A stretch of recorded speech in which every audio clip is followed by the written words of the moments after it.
gabi kong Pasko ay sadyang dinarayo.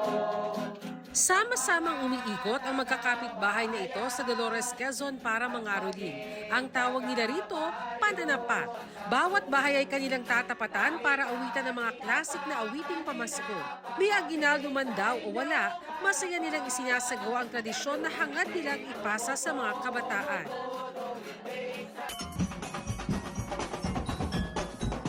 Buong lawag Ilocos Norte naman ang sinusuyod ng mga tamboreros ng Ilocos Norte National High School na tulak-tulak ang malalaking drum at iba pang instrumento. Sa magdamag, nakakaipon daw sila ng mahigit 10,000 piso.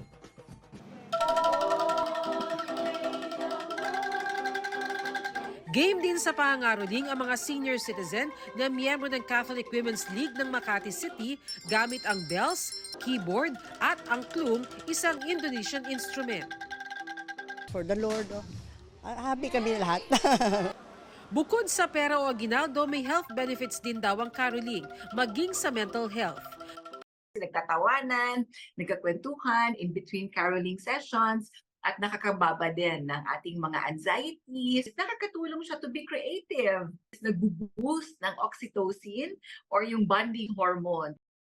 You expand your breathing. Isang exercise din na para sa lungs, good for the lungs. Para sa GMA Integrated News, Bernadette Reyes, nakatutok 24 oras.